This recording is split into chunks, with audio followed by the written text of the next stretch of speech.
What's up YouTube, it's your boy Carvin Reg and welcome back to another video. And in today's video I'm gonna be telling you guys 3 red flags when purchasing an Infiniti G35. So if you guys are interested in that, definitely stay tuned onto this video. Let's go ahead and get into the video. The first red flag when buying an Infiniti G35 is that you definitely want to stay away from any sideshow G35. Don't want to buy it. It's been well over abused.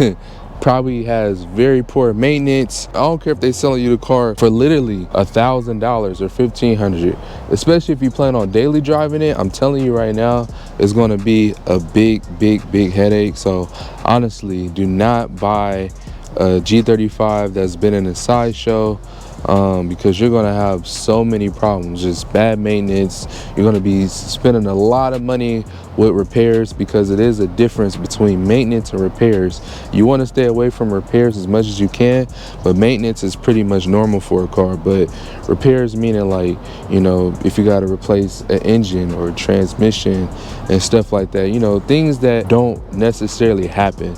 But maintenance, like, you know, valve covers and, you know, spark plugs, you got to do that, you know what I'm saying, to, you know, keep the car running. But you want to stay away from repairs, you know what I'm saying, and you don't want to get, you know, just, I don't know, you just don't want to get a clapped out car just in general. You want a clean G35, or at least somewhat decent, but definitely stay away from the sideshow G35s, because, man, you're just going to be walking into a whole lot of problems, especially if you're trying to daily drive it.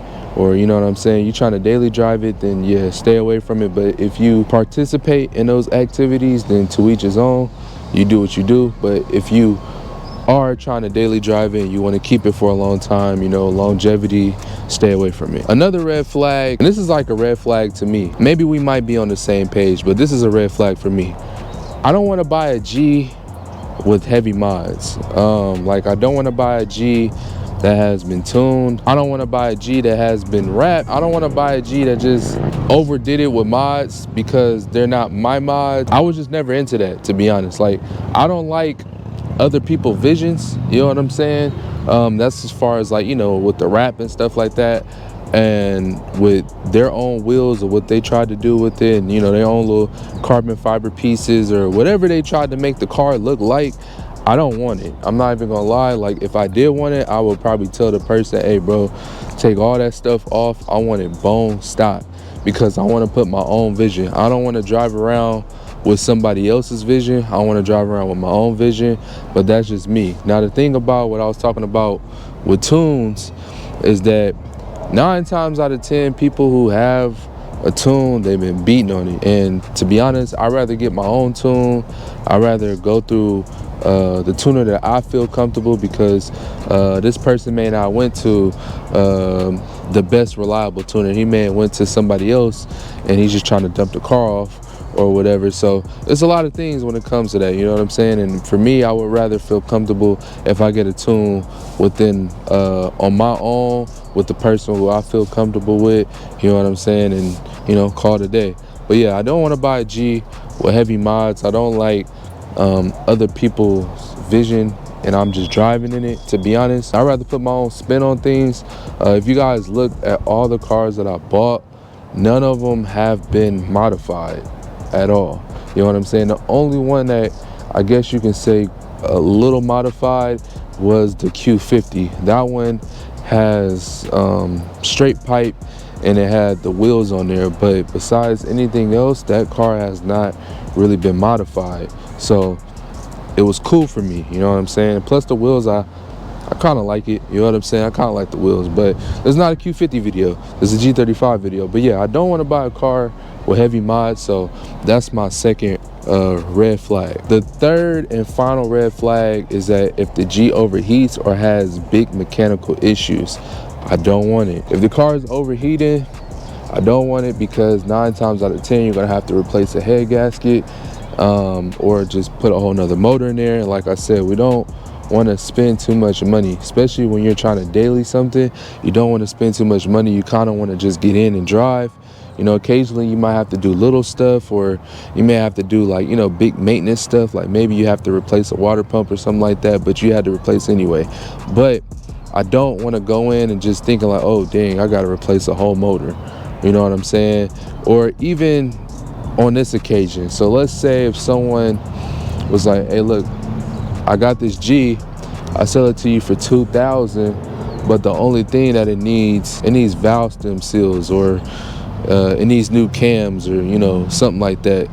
Personally, I wouldn't buy it, just because I know how expensive that job can be, and I just don't want to deal with all that. And 9 times out of 10, why does it need that? Because the car has been beaten on, you know what I'm saying? So you want to stay away from that. That's a huge red flag for me. I do not want to walk in on a car overheating or has big mechanical issues, especially the overheating thing, because it could be a couple of reasons why the car is overheating.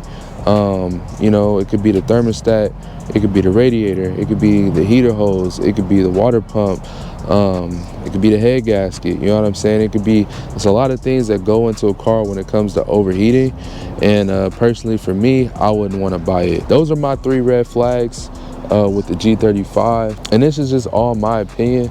I'm pretty sure you guys have your own opinion when it comes to red flags or whatever. I'm actually want to see it down in the comments below. And I know my tires look a little ashy. They look a little ashy. It was raining non-stop, and today we finally got the sun out, and that's why I'm just outside trying to record as much as I can before it starts raining next weekend and stuff. So I will probably be getting this car washed maybe today. I might go get it washed today and put some tire shine on it or whatever to make it look a lot better. But today I'm just trying to knock out these videos because I gotta go shoot with the Q50, but that's besides the point.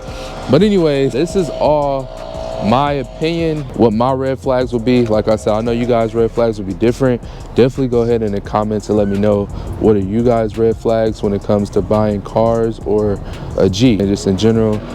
Enlighten the community, always welcoming you guys to, and also I want to learn more too. What are your red flags and stuff like that.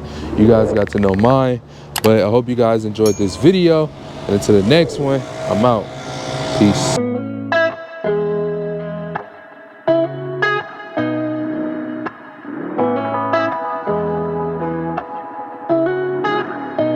Please fill my cup. Am I really asking for much? It's been a long week, I'm looking for fun. Please fill my cup. Find me under the sun.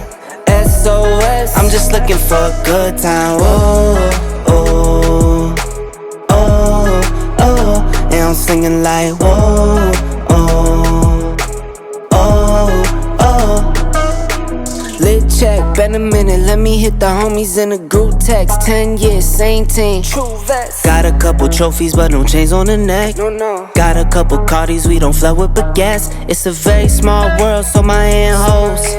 Wake up, make the money, that's a man's role. Loyalty and love is what I stand.